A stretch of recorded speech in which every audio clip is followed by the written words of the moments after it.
Master. What are you doing? What are you doing? Okay, so, wait, is it on? Oh, okay, alright, so, the winner of the poll that I took yesterday was Garfield. So, true to my word, I'm going to review Garfield. Now, what are you fucking doing? Now, Garfield Chews the Fat. I had to actually special order this so that I could make this review. It meant a lot to me to sort of obey that poll and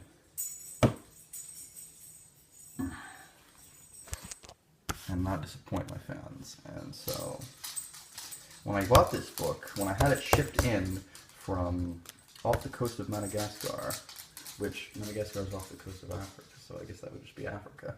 It actually came with no back, which is a bold move.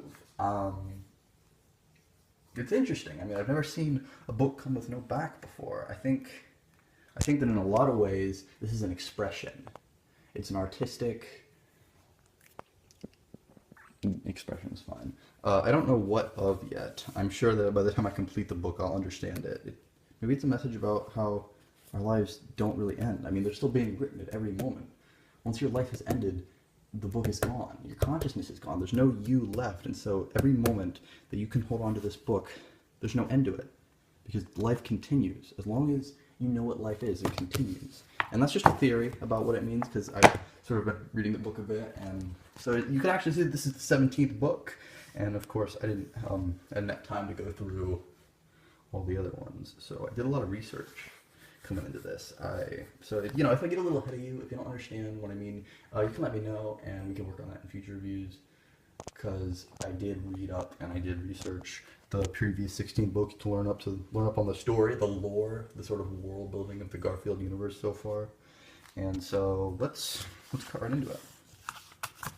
Now, as you can see here, the art style used in these illustrations is actually very unique. It's identifiable, and that's important. You need to be an artist where people can see the way you draw and be like, oh, that's Jim Davis. That's the guy who made Garfield Choose the Fat. You need to be able to. That way, you can sort of expand your artwork. You can do work for. Smell Master, what are you doing? Get off the. Quiet on the set. Get out. Go. Oh, whatever. And so, if you draw for a different company, if you draw something else, you draw a whole new series, you want people to know at a glance, that's Jim Davis,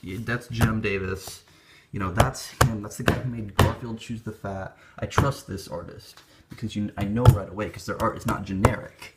It is an expression of their creative freedom. It is their unique talent fingerprint. And that's what I see here with Garfield. That's what I see here with fucking John Lee. And so the titular character, I'm finding the page. The titular character Garfield here is a farmer in the 1930s in America. And I thought that was a very interesting perspective to present, because you read books like Grapes of Wrath and Of Mice and Men, and you see the migrant workers who are working for the farms. You don't see who's in charge of it all, and you don't see their struggles, and you sort of get, literature sort of paints this picture that all the struggles are to be had by the migrant workers, but there's a lot of work that goes into being on the top, just as much as there is being on the bottom. And being in the midst of the Great Depression has a lot to do with that. And so that's the background I got with Garfield. Now, 17 books, he didn't start that way. The 17 books actually, and this was very interesting, they actually track him from birth. And with the first book being about the adventures of his parents leading up to his birth. And so, and the next book is they go through his life. They progress up to this point. And that's, that could be why the book has no back, because Garfield's story hasn't ended yet. It could end in the 20th book, it could end in the 30th book, but we're sort of getting a feel of his life in real time as these books progress. He's getting older, he's aging, and then eventually, we'll encounter a book with a back, and that's when this story will be brought to a satisfying conclusion. I really get that feeling. I really get the feeling that Jim Davis is trying to bring the Garfield story to a satisfying conclusion when he's ready. I don't think he's drawing it out to continue making new content and making money. I think he's trying to tell a story that's just too long to get out there in one book, and that's the feeling I get from this. I'm actually up to the chapter where Garfield clings to this tree and he falls down to meet the dog, and meet the dog, and it's just it's enthralling so far. It's a page turner. I just ordered it yesterday, and I'm almost at the end. And what's interesting to me is that. Well, what's interesting to me is the prospect of the end. What's it going to be? Are we going to see a satisfying conclusion to an arc? Are we going to see a build-up to the next book, the 18th book, called Garfield? And are we going to see both? Are we going to... What are you doing? What are you doing? Hey! Anyway, and so, are we going to see the conclusion of an arc? Are we going to see a cliffhanger for the next? Could we see both? Could Jimmy be a writer so good that he can complete an arc? And I was excited for the next one, all the same. I mean, because I've read up on the story, but I haven't really read up on Jim Davis's writing style. That was what I really read this book to experience and to review for you. Idiot. And so that's what I thought it was incredible. Okay, I really think the way that he sets up these scenarios, these unconnected scenarios, are so well set up that he can get his ideas out in any medium he wants, because he knows how to transition from one medium to the next. You could have, one strip he's on a stage with the girl, and the next one he's in a pile of shit.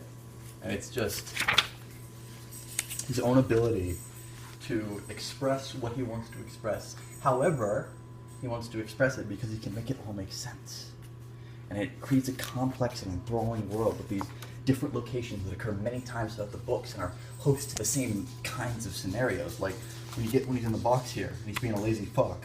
You see that many times in all the books. The box is a place. It holds symbolism and significance. And I think when we reach the end of this series, this Davy boy is going to have a lot of fun sort of giving us these last look at these places that he's spending all these books building up, this sentiments that he's earning through the events that take place, the climaxes that take place.